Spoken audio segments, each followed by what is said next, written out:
Hey, everybody, welcome to the NBA Exchange.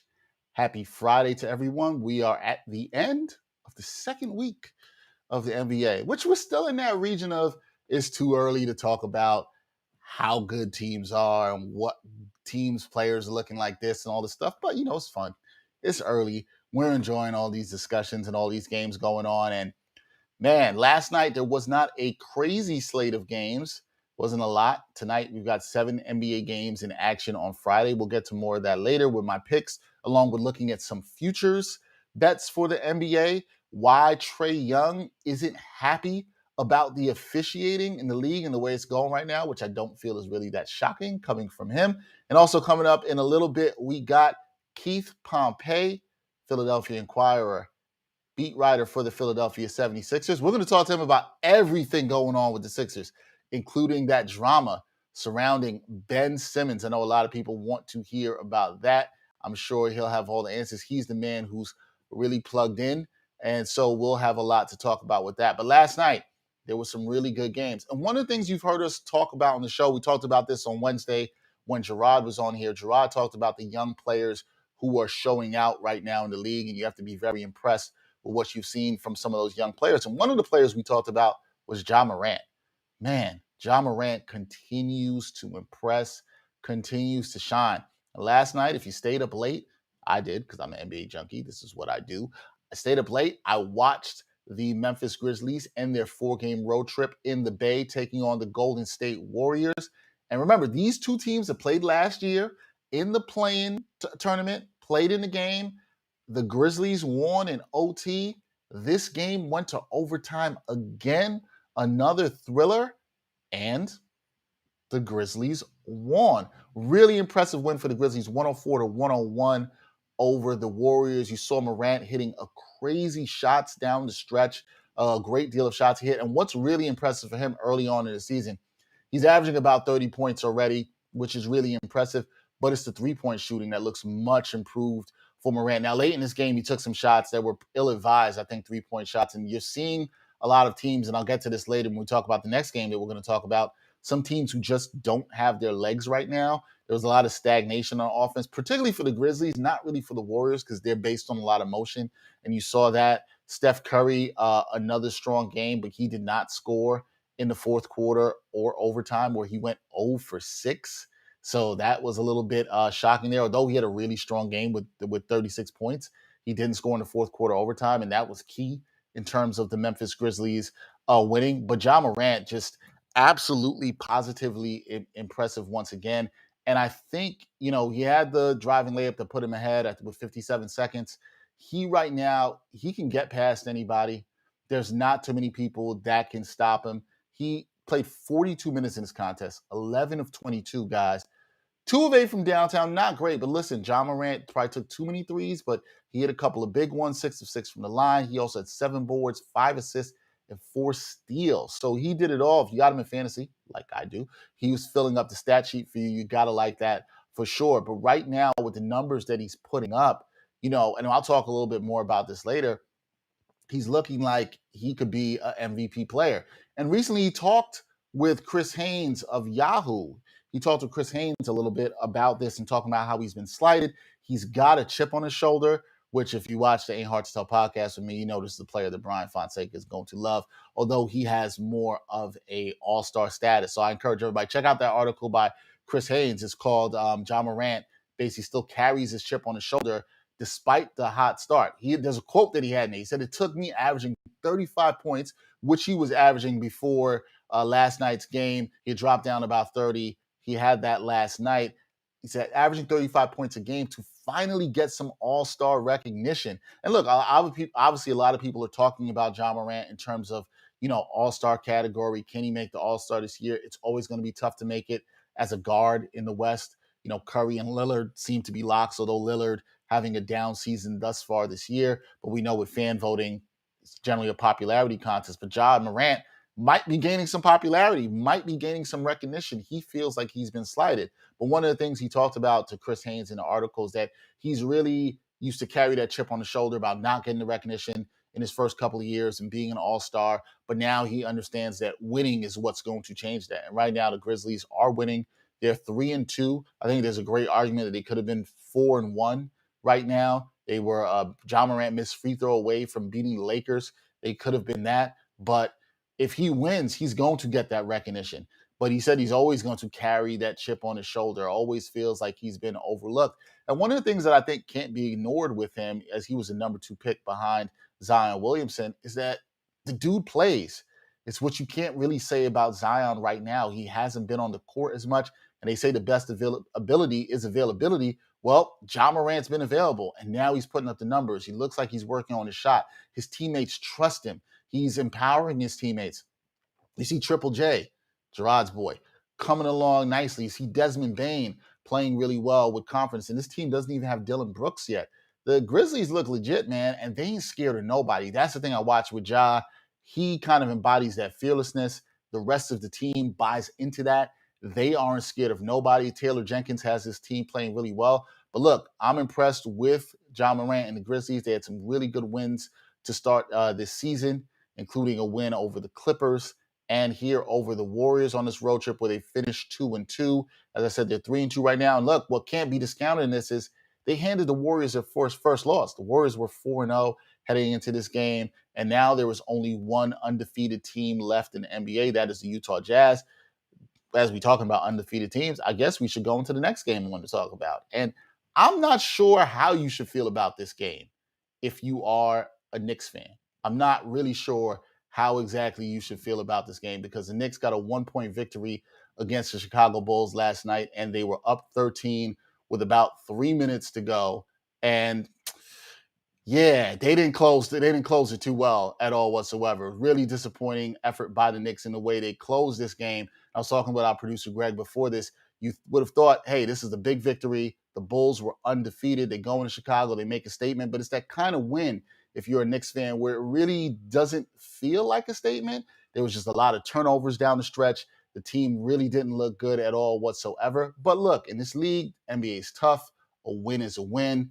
You will take that in any way that you can. And so the Knicks get a win. They're 4-1. They're at the top of the East with the Bulls and the Hornets right now. A little bit too early to get excited, but I think Knicks fans would have felt a lot better had they closed that game stronger. And I think one of the concerns you will have if you're looking at the Knicks offense, particularly late in games, as we saw them play against the Celtics in the season opener, a lot of ISO ball. This is not what you saw when they played Philadelphia the other night. They moved the ball pretty well. They did this for the most part of this contest against the Chicago Bulls.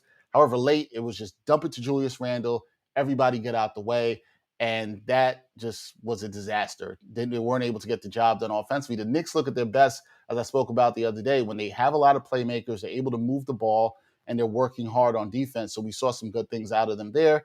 They seem to get away from that in late game situations. So that's going to be something to keep an eye on as we move forward with the New York Knicks. But with that being said, Chicago loses, Golden State Warriors lose. There's only one undefeated team left in the NBA. That is the Utah Jazz. We'll see if they go 82-0. We know they won't. They're not going 82-0. All right, we're going to take a break. When we come back, I've got fellow Pitt sports journalists, 2 Pitt guys on the show for the first time ever. Keith Pompey, he is the Sixers beat writer for the Philadelphia Inquirer. He'll join me to talk about Ben Simmons and so much more when we come back on the NBA Exchange.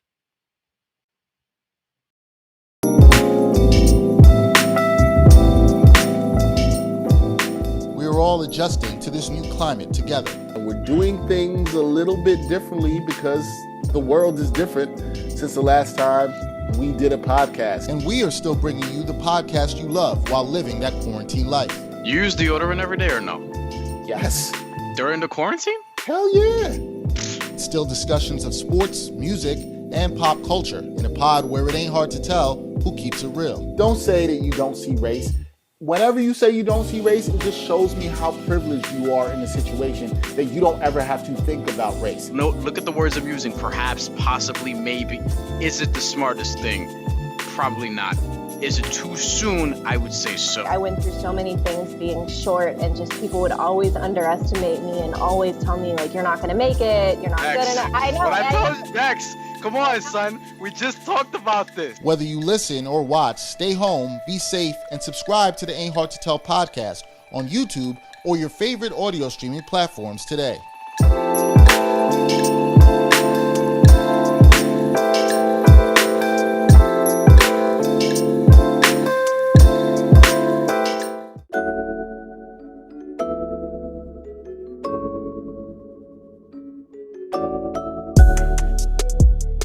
Backpack Broadcasting continues to bring you the best original sports content, but now you can get more of the content you love. For as little as $3 a month, you can get access to bonus content, including behind-the-scenes footage and interviews from the Sports Walk, Sideline Stories, or the Ain't Hard to Tell podcast. All this exclusive content comes via Patreon. There are tiered levels of patronage, and each Backpack Broadcasting patron receives exclusive perks. Your support helps Backpack Broadcasting create more of the original content that you love. Visit Backpack Broadcasting's Patreon page and become a patron today.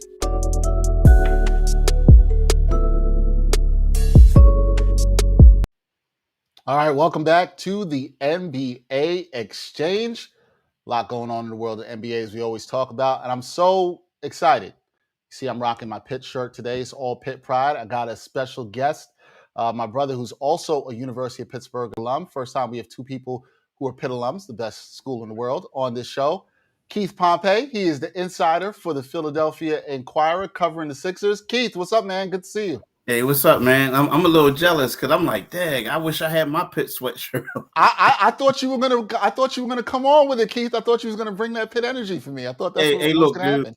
I was getting ready to like run upstairs and go get it out the closet. It's like, nah, I don't want him to miss it.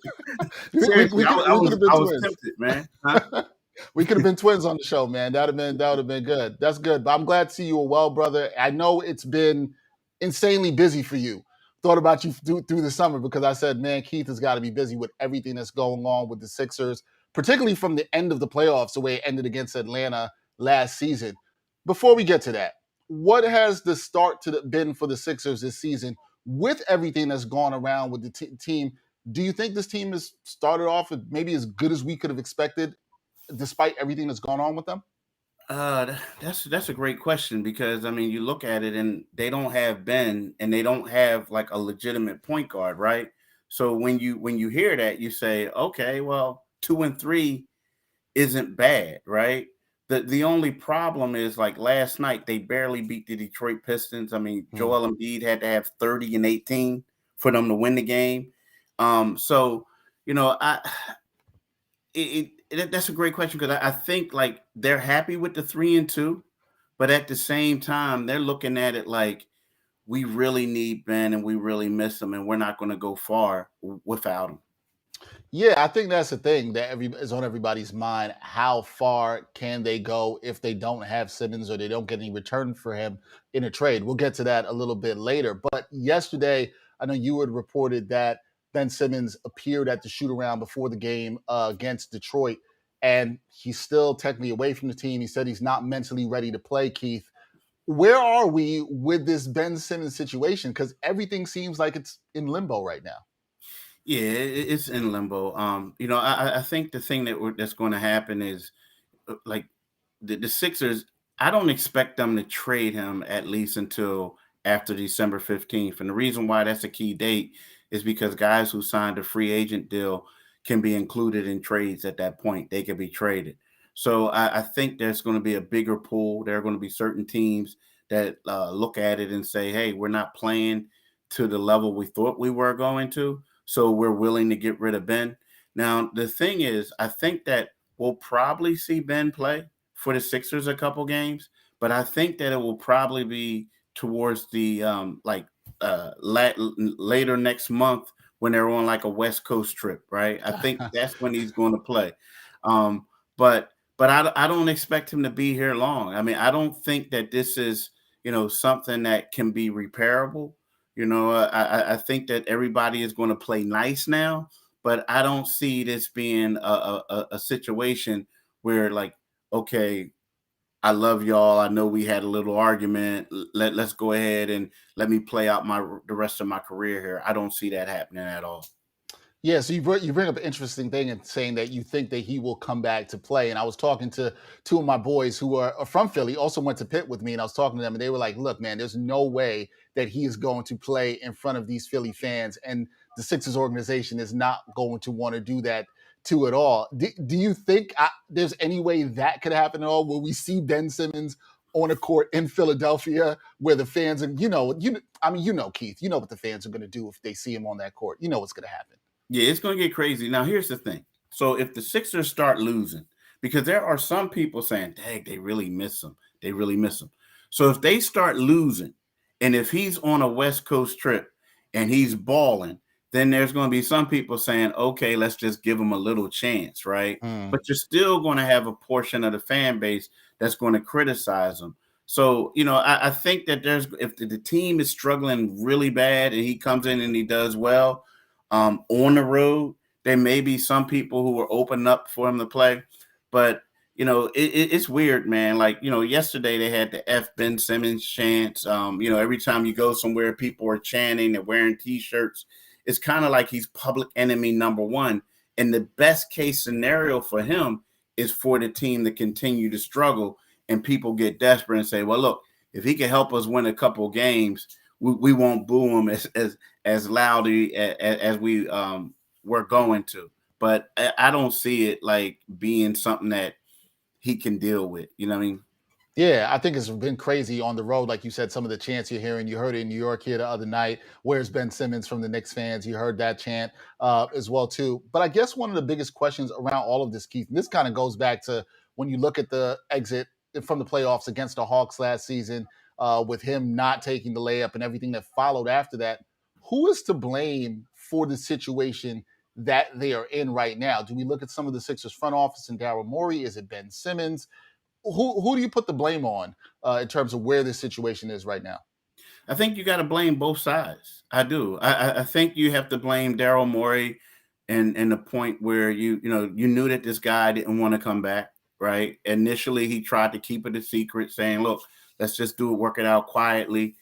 But the Sixers never traded him, so then he became more public with it.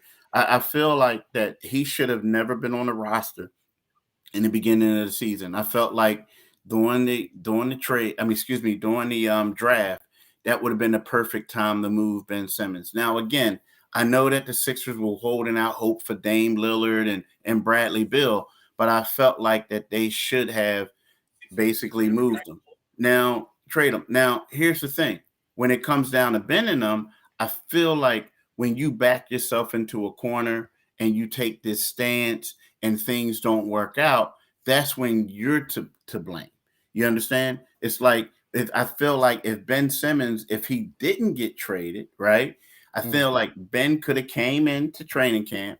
He could have been a little disruptive, right? From an earlier point, and then he could have forced it that way. But when you wait and then you become disruptive, everybody's like, oh, he's following a script. He's doing this, he's doing that because he wants to get moved.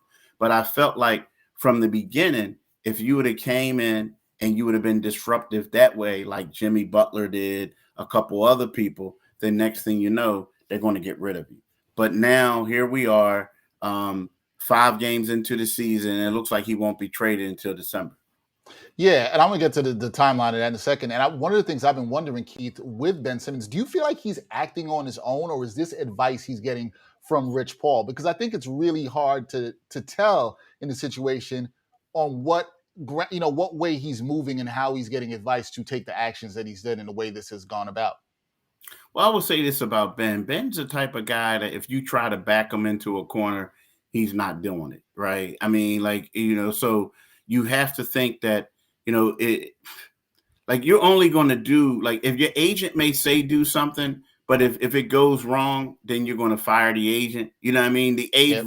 Rich Paul is getting a lot of criticism from people just because they like, okay, well, you did this with Anthony Davis. You did this, you did that. I think it got to a point where Ben Simmons just didn't want to come back to Philly at all, because of the fans, because of other things. He felt like Daryl Morey, Doc Rivers, Joel Embiid, they all backstabbed him, threw him under the bus. So I feel like he was the one who was the initiator in this, saying, I'm not going. And another reason why I say that is because when you look back, think about 2 years ago when Brett Brown said, you know what? I want him to shoot a 3 once a game. Ben Simmons didn't shoot a 3 no more the rest of the season. So I think that, it's easy to say that it's the agent, Rich Paul, but this is just something that Ben just doesn't do. If you tell him to do something, he's not going to do it. Yeah, and that's funny. Not funny that you say that, but it's interesting because I spoke with somebody around the Sixers a few years ago who kind of told me pretty much the same thing that you're saying there, and that when he's back then, he won't do that. He kind of moves to the beat of his own drum, and this is Yeah. what he wants to do. With that being said, though, Keith, don't you think that kind of attitude, if that knowledge is out there and other teams know this, doesn't that affect his trade value or teams wanting him to be the face of the franchise if they were going to trade for him? It does, it does. But at the same time, you ever notice how like people, you always think like, yeah, they did it over there, but our culture is a whole lot Right. different. It's You gonna know what I mean? change because he comes in here. Yeah, Right. Right. yeah. You always think that. You know what I mean? Like, yo, I told you not to date that girl, and they're like, nah, but I thought I was good. You know what I mean? So, like that. So, Right. so I think that has a lot to do with it. And when you look at it, like the 76ers, it was one of those things when we talk about the culture and why people will feel that way is because they enabled Ben Simmons to do stuff. They really didn't have any veterans that early on in his career to say, hey, this is how you do it. This is what needs to be done. Instead, the coaches basically said, no, Brett Brown, you can do whatever you want. So I think if he goes elsewhere, depending on who it is, let's just say, and I'm not saying he's going to go to Miami, but we Right. all know that stuff isn't going to happen with Pat Riley. We all know it's not going to happen with the Spurs. So I think it depends on the team that he goes to. You know what I mean? Are they going to enable him to or allow him to get away with things? But I think that a lot of this has to do with what the Sixers culture used to be. So when Daryl Morey went on the radio last week, I think it was last Friday, and he talked about, hey, Sixers fans, strap in. This might be 4 years. I laughed when he said that because I was like, okay, we know this isn't going to take Yeah. 4 years. When he said that, I thought it was more in line with what you said, Keith, which was, look, this might not be till December 15th when we have more options and more players can be traded for Simmons. Do you think there's any way that this happens sooner than December 15th, or is Morey going to stick this out and say, look, we're going to try to get the best value that we can, and when that could happen is December 15th and onwards? I mean, it could happen beforehand, but that's only if like a team that they have somebody like completely bombed, right? Right now I'm looking at it like you look at Portland. Portland, Dame Lillard's not playing well, but we know that Dame Lillard is going to bounce back, right? He's that type of player. He's going to bounce back. And then you look at Washington, Bradley Beal. I mean, that would be a guy that you would probably go after earlier, right? But the problem with that is you look at the Wizards and they're balling right now. So I think it is going to take to December. I mean, after December 15th. And you're right. Like, Daryl is one of those things, he's saying things, but he knows daggone well you can't keep this thing up for 4 years because he won't be here for 4 years if it took that long. Yeah. With that being said, I think that everybody has their rumored Ben Simmons packages. He could go here, Keith. He could go there. And we know that Morey said they want an impact player in return for him. Have you thought about it? Talked to anybody? What's a realistic return for Ben Simmons? Because I'm not really sure what his value is around the league right now. I mean, his value is sinking. Like, I feel like the package, there was one package that I liked, but they can't do it now because of Malcolm Brogdon, signed an extension.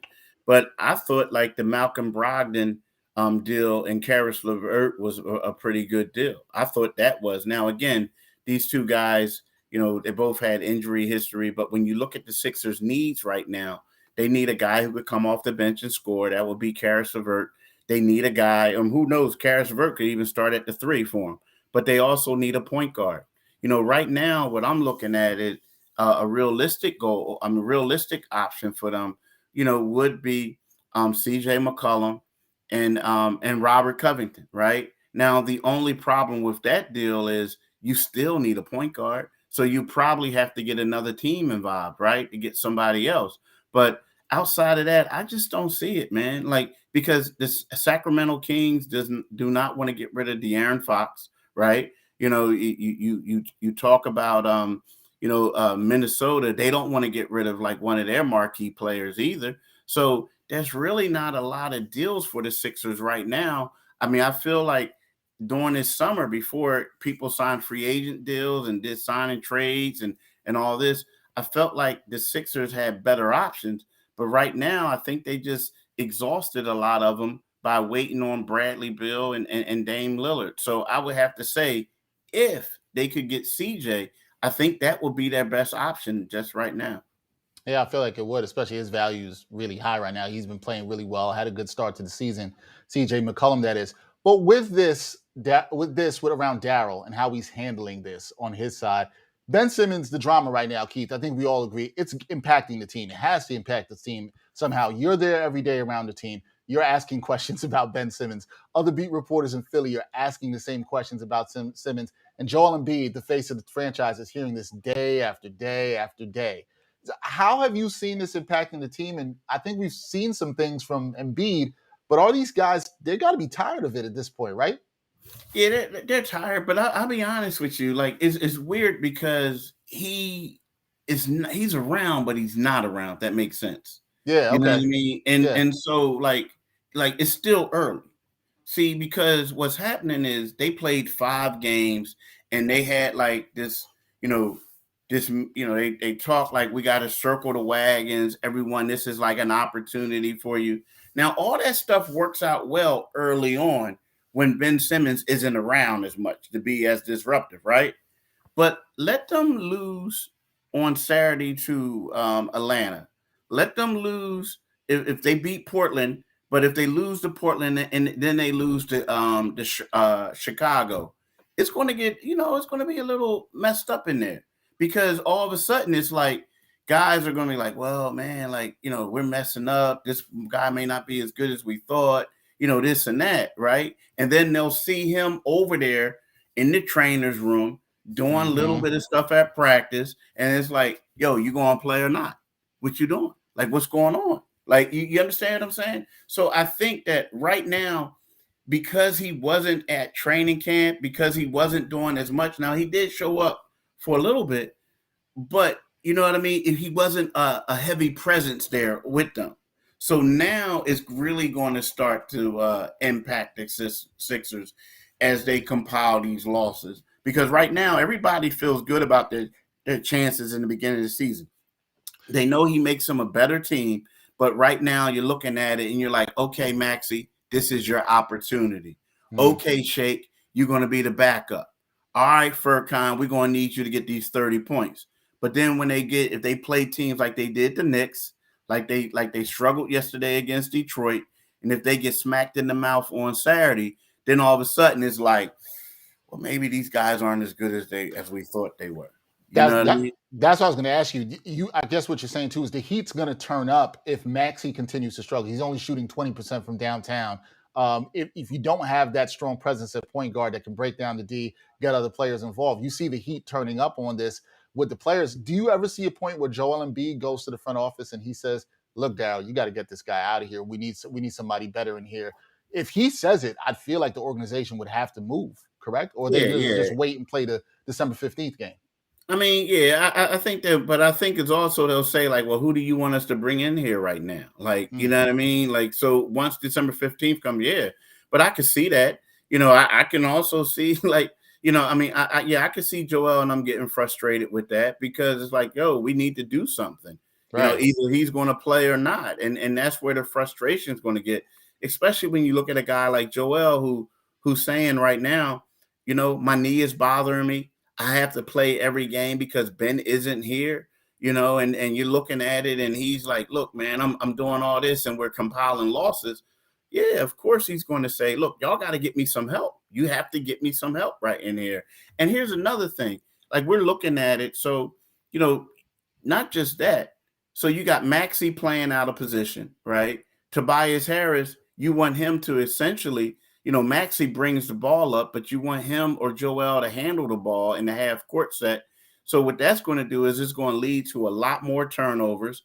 Tobias is, he could like get in bad spots and struggle. And then that's where the frustration is going to mount for all the players because it's like, yo, I know we said is we're a team and we're trying to help each other out, but I'm struggling right now, man. I need somebody to come in here who can take this ball handling off of me, somebody who could find me in the right spots, as opposed to me facilitating for other people. I'm not saying they're unselfish players or they're selfish players. They're not selfish players. But, when you start looking bad playing out of position, that's when you start having problems. Absolutely, you do. We see that happen all the time. I think the thing for me too is, Keith, as this goes further past December 15th, and we set that as this date of when something could happen, as this goes on, and you talked about it with the losses if they pile up for the Sixers, the question becomes, can this team compete without Ben Simmons? Where is this team without Ben Simmons? If there's no trade, we're talking January 15th, let's say, and Ben Simmons is still on the roster, but he's not on the court. Can this team compete in the East at all without their point guard? Nah, they can't. You can't compete without a point guard because I mean, I don't look at this team being extremely successful. I mean, I don't see it because, my point is, you got a couple shooters on the team, and that's what they do shoot. Like Danny Green is a little bit older. He's a 3-and-D guy, but he's a little bit older, right? But he's one of the best shooters as far as the guards, consistent, right? So, you know what I mean? So he needs to be set up in the right spot. Seth Curry, the same thing, needs to get the ball in the right spot. You can't have Joel Embiid handling the ball as much as he wants to handle it because he's going to turn the ball over. And then you want to get Tobias in right situations. Without a point guard, I don't see this team going far. Like when you look at it last year, this was a team that even with Ben Simmons, they won out in the second round of the playoffs. Right now, we're looking at this team through 5 games, and you can see that they really miss Ben. And the thing about that is people were saying Ben Simmons was a power forward playing point guard, right? Mm-hmm. They were saying that. He can't shoot. He can't do this. He can't do that. But now you're looking at it, and now people are saying, wow, they look bad without him. So if you can't get out of the second round with him, right, you might not even make the playoffs without him. You know what I mean? Or you barely going to make the playoffs without him. So, I don't see this team being successful, man, without Ben at all. So put that into, what is that in terms of realistic expectations for the Sixers this season? I think fans in Philly have to start saying, all right, we don't know when this is going to be resolved. If you're a Sixers fan, you're a team that thought before last season, we have championship aspirations. Now, what can you expect? That's what Sixers fans are going to want to know. What do I even expect from this team right now? What are realistic expectations for the Sixers this season with all the drama surrounding them? It's weird because typically there's a lot of, typically the 7th and the 8th seeds and stuff like that. Those are teams who have losing records, but they make the playoffs, right? In the East. The East has improved a lot with teams like Charlotte got better. I was like, wow, Charlotte got better. But we already know that Miami was going to get better. Chicago. So I look at the Sixers as a play-in team without Ben Simmons. That's me because, when you talk about the play-in, what's that? That's 6th, 7th, 8th, and 9th, right? So they play in. I look at the Sixers as a play-in team without Ben Simmons. Now, who knows? They may be able to move up to 5th, but right now, like if you ask me, the teams, I know Brooklyn is struggling, right? I know Brooklyn is struggling, but Brooklyn is still going to be there. They got the best player in the world right now. So you look at Brooklyn, right? You have Milwaukee, you have Miami, right there. That's 3, right? So then you have the Atlanta Hawks, I think are going to be good, and then you have the Knicks. Right? That's 5 right there. So then, we didn't even talk about Charlotte, right? And nor did we talk about Boston. Like Boston, I think they may get it together, turn things around. So when I look at all these teams and I'm looking at this current roster, they look like a play-in team to me, man. They look like anywhere from the 6th to the 9th seed, in my opinion. Man, that does not make Sixers fans feel good, Keith. They're not feeling good about that. I feel like they're going to be booing some more. It's not what they wanted as a playing team. Before I get you out of here, I got to ask you, we went to the University of Pittsburgh. We know how great Pitt is. 2 sports journalists from Pitt. Tell the people why Pitt is. I try to tell people we don't get a lot of respect for our sports journalism. Why is Pitt so great?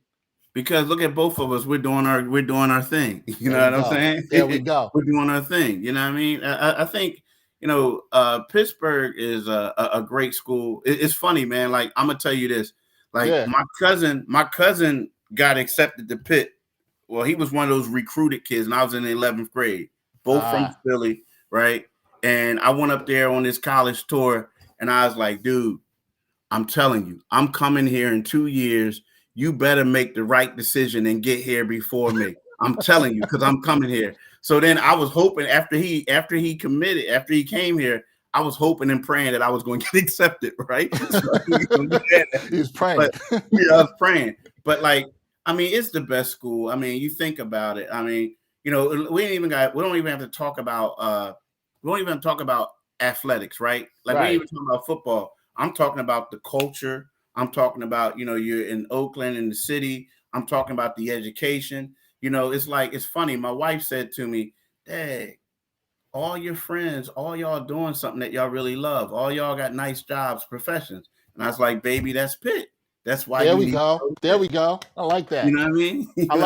What was it for you? I asked this too. What was it for you? Because when you talked about going on your visit with it was your cousin, I think you said, going on your visit with your cousin, and you just were like, man, I really like it. I want to be here. As both of us who are from bigger cities, me from New York, you from Philly, Mm-hmm. What was it like just getting on campus, and what said, I got to be here? Because there was something that drew me to it too, but what was it for you?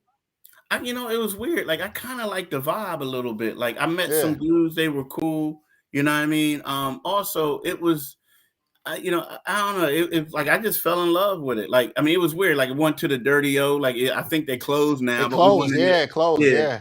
Got that $3 pizza, whatever. Yeah. But I don't know. It just felt like, it felt cool to me. And it was like anti-Penn State. Like, anti-Penn State. Yes. Like, I hated Penn State growing up. So, and I go there and I'm like, wow, this is in the city. It's not New York. It's not Philly. The people were cool. And it just, I don't know. It was like, a lot of brothers from New York, a lot of brothers from Philly. Yep. So it was kind of sort of like a home away from home. You know what I mean? Like, I didn't know it was going to be that many people from Philly there, though, but it was like a home away from home. So that's why I really enjoyed it. All right, that's good. And you hit the nail on the head. We both are two guys doing what we love in sports. And, I'm always proud to see you doing your thing as well as you are, covering the Sixers as a beat writer for the Inquirer. So, my brother, keep it up. I'm very proud of you. I know you are super busy these days with everything that's going on with Ben Simmons. So I appreciate your time and thank you for joining the exchange. Appreciate you, Keith.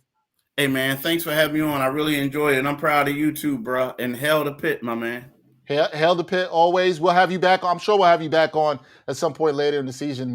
Maybe when there's a trade or something has changed, we'll definitely have you back on for sure. Yeah, it's going to be a lot of drama. It is. All right, guys. That is Keith Pompey. He is the beat writer for the Philadelphia 76ers for the Philadelphia Inquirer. We are going to take a break. When we come back, we're going to talk about why Trae Young isn't thrilled about how things are going with officiating thus far. Well, I really don't think it's that shocking. That and much more when we come back on NBA Exchange. Some are always looking for more sports content, and among the glut of sports media, some are looking for sports content that dives a bit deeper and doesn't just stick to sports. So check out Backpack Broadcasting's original long-form sports journalism series, Sideline Stories. The award-winning original series takes viewers directly into underrepresented communities within the world of sports. It's a series that goes beyond traditional sports reporting, like box scores and statistics, presenting exclusive stories that you won't find anywhere else. With a diverse group of correspondents, the series provides interviews and interesting stories around the world of sports, because there is so much beyond the game, and so much that occurs off the field or court that impacts each of us and the world we live in.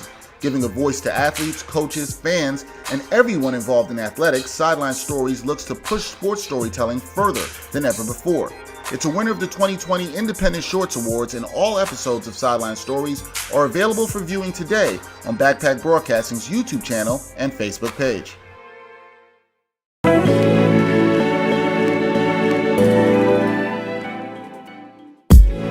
The Sports Walk is back. Watch Season 4 of Backpack Broadcasting's original, award-winning web series that brings you the opinions of real sports fans in these streets, literally in these streets. The first 3 seasons and current season, with new episodes every Monday, are available now on the Backpack Broadcasting YouTube channel.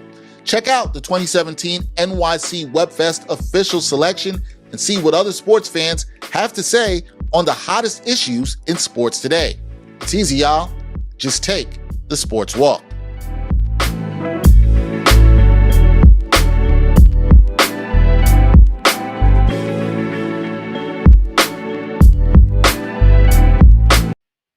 All right, welcome back to the NBA Exchange. Very eventful Friday. Hope you guys are having a great one. Hope you enjoyed that interview with Keith Pompey. We're doing a great job with the Sixers.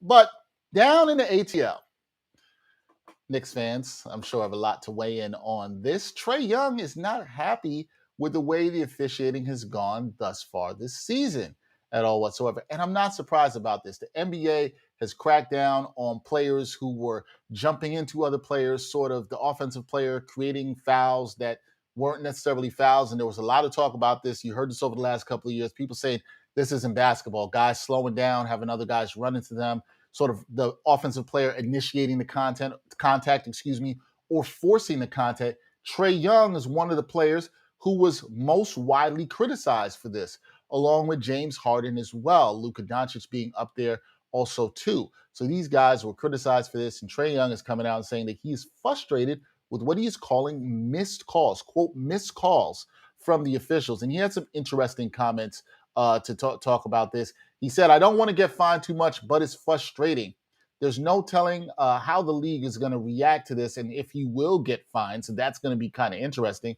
He said, quote, there's a lot of missed calls. It's basketball. It feels that they're learning, talking about the officials, and they're just, I don't know. It's frustrating.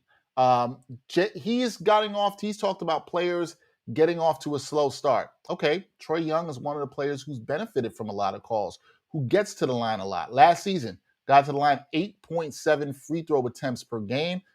That's a lot. That's a good way to get that scoring average up. Right now, Trae Young's only getting to the line 4.4 times a game.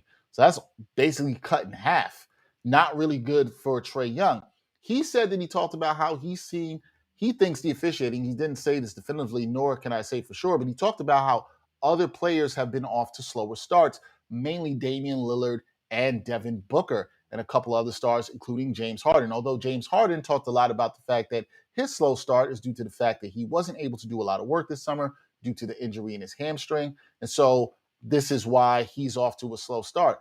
However, I'm not so sure about that. And I want to read Trae's quotes on this. He said, you can watch basketball. Damian Lillard's never averaged 17 points probably since his rookie year.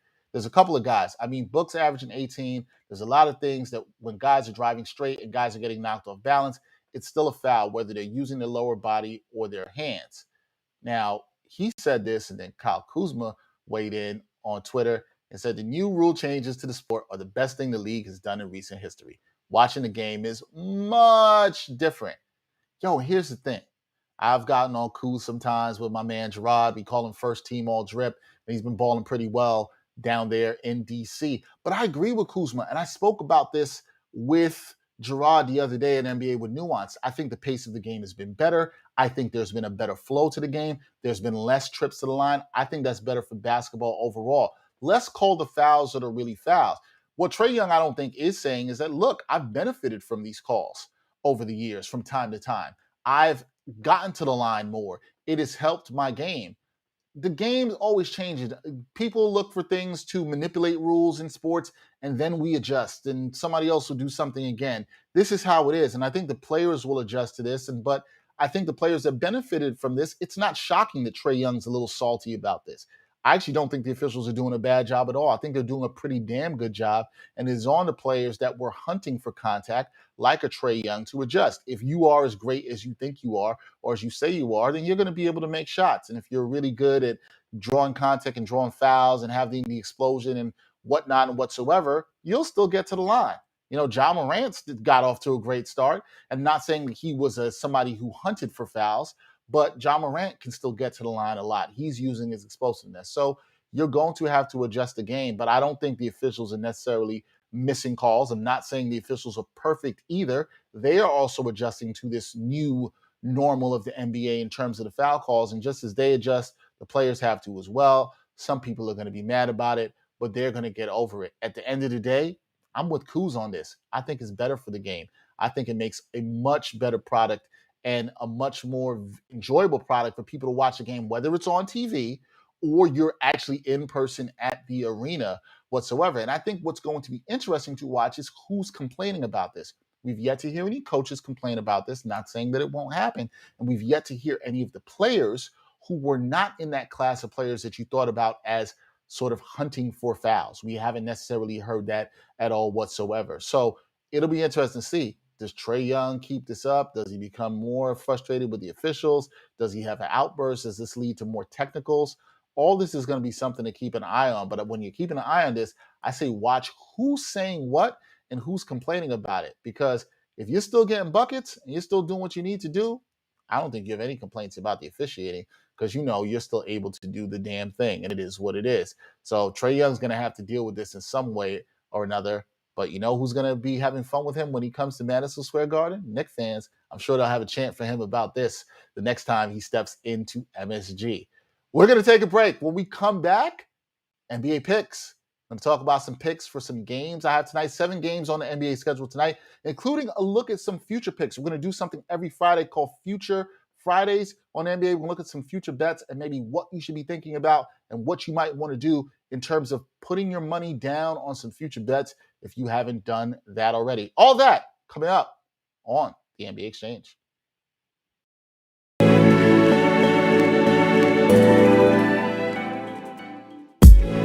The Sports Walk is back. Watch season 4 of Backpack Broadcasting's original award-winning web series that brings you the opinions of real sports fans in these streets, literally in these streets. The first 3 seasons and current season with new episodes every Monday are available now on the Backpack Broadcasting YouTube channel. Check out the 2017 NYC WebFest official selection and see what other sports fans have to say on the hottest issues in sports today. It's easy, y'all. Just take the Sports Walk.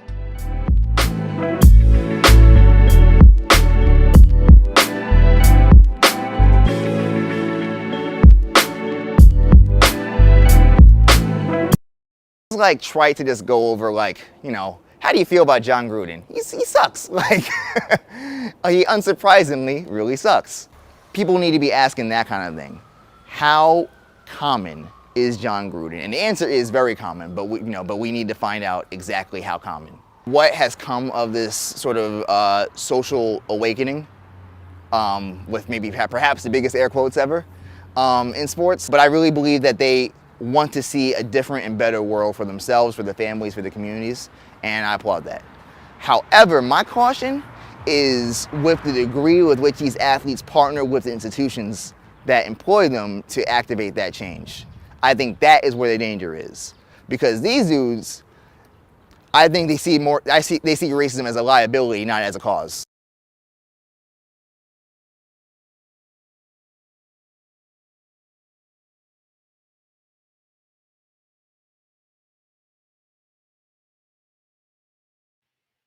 All right, it's Friday.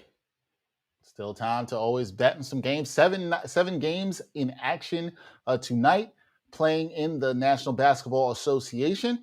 And so we'll look at some picks. Gerard and I did pretty decently on Wednesday, and we're going to keep for you guys throughout the season our record with these picks as we go forward. But we did pretty decent. I think we were combined 3-1 on Wednesday with the picks. Hopefully I'm able to do pretty well tonight. But I didn't love the slate of games that we had tonight. And so when I'm betting, guys, I'm looking at what I think is the best value, whether it's going to be spread, whether it's money line.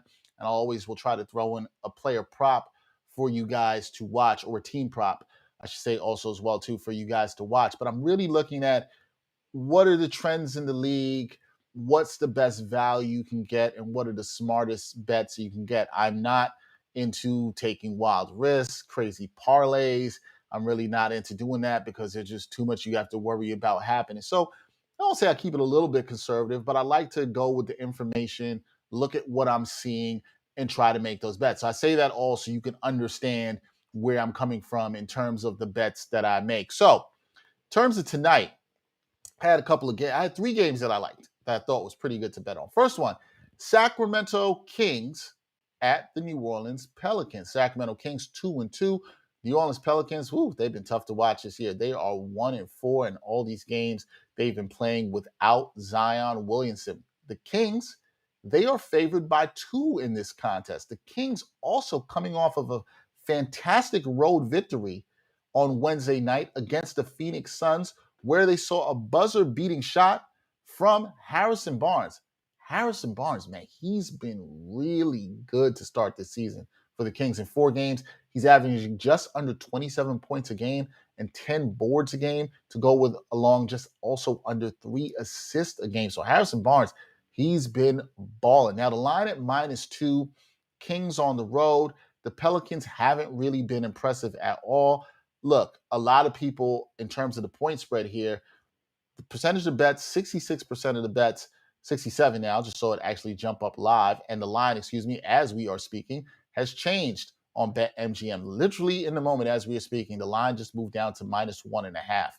So now the Kings have to win by 3 points or more for you to get money if you're going to put the money on the Kings. So 67% of the bets for the spread is on the Sacramento Kings, 71% of the money on the Kings there too. For the money line, 59% of the bets on the Kings and 72% of the money there. Look, I really think this is a tough game. I think the spread's a little bit tighter than I would like it to be.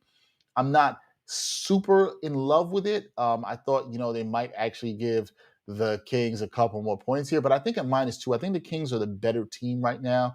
There's some better play that they're getting in terms of their guards and cohesiveness. They have just more scoring options than the Pelicans do right now. The Pelicans struggle to score, and I think they're really hurt without Zion because he really affects their spacing. So the Kings, -2 here. I like taking the Kings. I think that I would put my money, if you really feel confident about the Kings and you want to bet them, I say go with the money line there, right? -120, right? Just go with the money line. Throw some money in the Kings if you really think they can win this game. If you like playing around the spread and you're really confident they can win by 2 or more points in this game to get your money, I think that's also fine too. But with the spread being so low, maybe you should just go throw your money on the money line. Can't hurt there whatsoever. I'm inclined to go with the money line on this because I just think the Kings are the better team. That's a safer bet. Sometimes you get nervous playing around with the spread being that tight. But the Kings, they're a much better offensive team than the New Orleans Pelicans right now. The Pelicans are struggling to score. Outside of Brandon Ingram, nobody else has really had it going for the Pelicans. There's some guys you think would pick it up. Josh Hart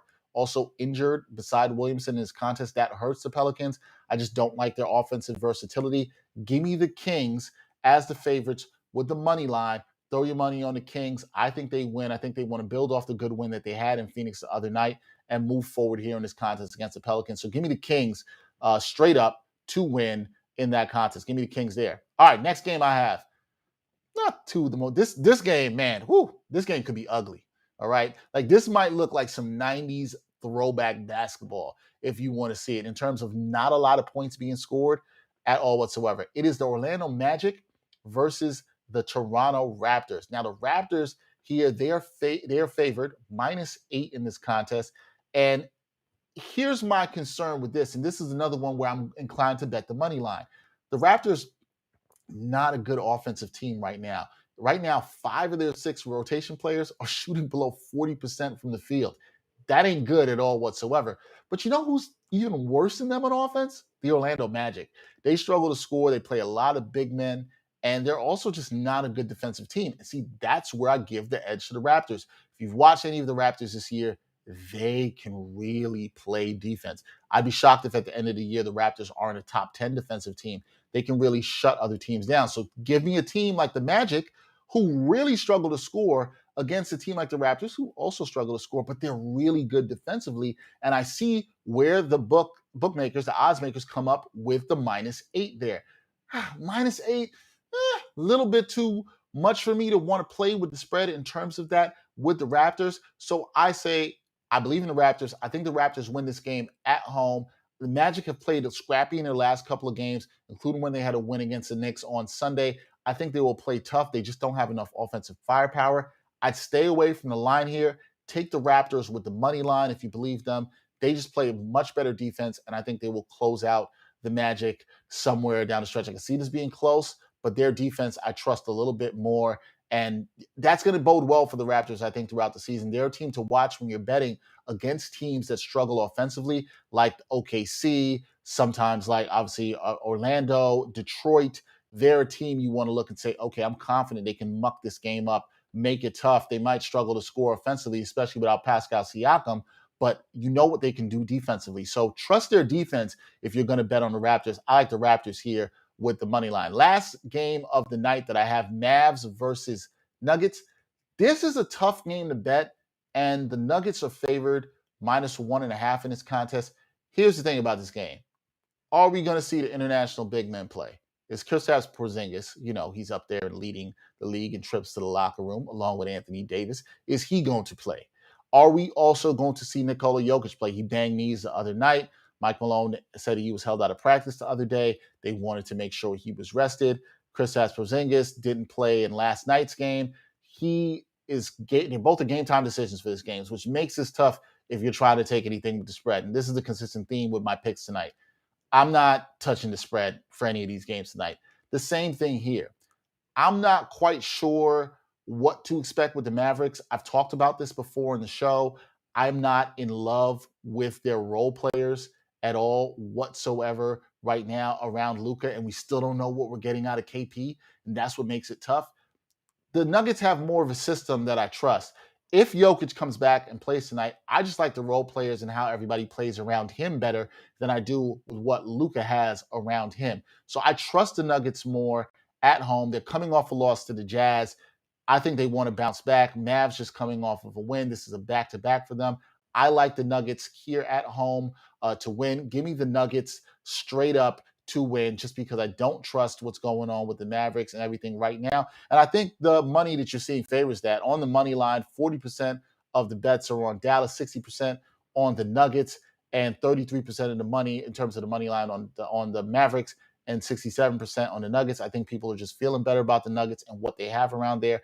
I think that's a safer bet. If you really feel strongly about what Luka can do and his takeover ability, I can see you taking the Mavericks, here in an upset on the road over the Nuggets, but on a back-to-back with his supporting cast, still not knowing what you're going to get out of KP. I just trust if Jokic plays, stay with the Nuggets. But this is a game, because of the game time decision, that could impact both the Nuggets and the Mavericks here, whether Porzingis or Jokic plays. This is one you're going to want to watch till probably about 5, 6 o'clock tonight, or look at when the injury reports come out for both of these teams. That could also make the line fluctuate here, which is why, if you want to get in on some odds early, especially if you want to take Dallas as an underdog here with the money line, they're plus 100 right now. If you're going to do it, get it now, because if more information comes out, that can really shift. You might not get as good odds as you can there, or you might actually get better depending if some other injury happens. Like we know Jokic isn't playing. That could also make things interesting in terms of the way it would drop the odds a little bit, or if he plays, maybe he makes it better in terms of taking the Mavericks as a underdog here. But I'd go with the Nuggets here. So that's my picks. I'm taking the Nuggets, I'm taking the Kings, and I'm taking the Raptors all on the money line tonight. That's the way I would bet that. Now, prop better tonight. Saw this one, thought it was pretty interesting. Clippers, they will be in Portland to play the Blazers. Prop bet I saw that I thought was pretty good. These teams played a few nights ago. The Clippers waxed the Blazers by 30. I don't think that the Blazers will get beaten that badly again. They looked pretty good in their game the other night against Memphis and bounced back. I actually picked that game and picked Memphis to win. I was wrong on that. Memphis looked horrible from about mid-third quarter on. Damian Lillard looked like he found his stroke, but we'll see. But I'm going to pump the brakes on that. This prop bet is for the Clippers to score 33-plus points in the first quarter. Here's why I like this. Portland, which right now is middle of the road in terms of defensive rating in the NBA, and I really don't want to get into defensive rating too much in the NBA right now because it's just way too early with that rating, and we got to see more. I think the eye test tells you a little bit about which teams are really playing hard defensively. For example, the Knicks, they're in the middle of the road of defensive rating, but you've seen them play really hard in games, particularly the last two games against Philly and Chicago, but they have outliers in games in which they scored a lot of points against the Orlando Magic, who gave up a lot of points in their opener against the Boston Celtics. So that might skew the rating. I think when we wait about 2-3 more weeks, we'll start seeing a little bit about where teams settle in terms of defensive rating. However, in terms of the Blazers, the eye test, what I see when I'm looking at the Blazers, not a good defensive team. They have not been a good defensive team for quite some years. So if you're looking for a team like the Clippers, who they're not a great offensive team right now, but they got Paul George, you got Terrence Mann, you got Reggie Jackson, some guys who have been able to score. Could you see them putting up 33 plus in the first quarter against the Blazers? I can, because the Blazers defense isn't good at all whatsoever. They're going to give up a lot of points. We know they can score, but they're going to give up a lot of points. So I like this. The odds on this were plus 360. Look, throw a couple dollars on this if you're looking for a good prop. I trust in the Blazers defense to suck. That's the way I bet on this. I don't think it's a bad one for you to look at. I think this is a pretty good team prop right here. That's my prop bet of tonight. Clippers to score 33 plus points in the first quarter. Let's see if that Clippers offense can get it done. I think that's a good one for you to look at. Found that one on BetMGM. Lastly, before we get out of here on this Friday futures, we like to look at ahead. What are some good future bets? Before the season, a lot of people like to get in on over-unders, things of that nature. Player awards are one of the good things that you can look at as well, too. Now, one of the most popular player awards for people to vote on is MVP. And heading into the season, Luka Doncic was the front runner for MVP. There's been a lot of talk about that. He's gotten off to an okay start, I would say, whatever. Right now, the front runner for MVP in terms of odds is Stephen Curry. And he's got off to a fantastic start this season with his team at 4-1, just suffering their first loss of the night. But what we're always looking for in terms of these awards, especially if you're trying to get in on it early, as we are in the season, is where's the good value? You got the heavy hitters at the top. It's Curry at plus 600. You got Giannis at plus 650. It's plus 600 in some places. Luka Doncic plus 700 right now. But we talked about this player at the top. We talked about Ja Morant. Ja Morant's off to a great start to the season. I was a little surprised at where his odds are. You can really get some great value on Ja Morant right now, plus 2,500. There's even places as high as plus 4,000 or plus 3,000. Ja Morant, we talked about this in the article with Chris Haynes. He's got a chip on his shoulder. He's got something to prove. Something tells me this man isn't just focused on being an all-star right now. I'm sure that's one of his goals, but he's got bigger things on his mind, and it might be MVP. And I think he's one of these guys you might want to throw a couple dollars on right now while his value is really high. The value on that bet is really high because if Ja Morant keeps this up, he's averaging just under 30 points a game. If he keeps this up right now at the way he's playing, those odds are going to drop. And look, you're still getting pretty good odds on Stephen Curry. Let's not get crazy. If you want somebody you feel really good about MVP at this time, you still can get Curry at plus 600. This is not going to last the deeper we get into the season. But I think Ja Morant right now is being shown by many of these sports books as a sort of long shot. But I don't think he really is through the first 5 or 6 games from what we've seen. And I actually have no reason to believe that he's going to slow down here. I think the only thing that can stop him is injury. And I just really like what he's doing, and I really believe that's going to keep up. And I don't think it's crazy to think that Ja Morant is going to be in the MVP conversation if he has this Grizzlies right there in the middle of those Western Conference standings. If he has them fighting for anywhere from a 4 or 5 seed, which is a huge improvement for the Grizzlies, and they're anywhere between 45 and 50 wins, and he's putting up fantastic numbers, well then, yeah, he's going to be right there. And so, look, a long shot that you see is probably being undervalued right now, which is what I think Ja Morant is here in terms of the MVP race. Hey, he's someone to look at. He's someone you might want to throw a couple dollars at because the odds are probably never getting better than this, especially with all this attention that he's getting right now. Chris Haynes writing the article, other people seeing what he's doing. Those odds are not going to be as good as plus 2,500. Now is the time to get in on it. That does it for this edition of the NBA Exchange.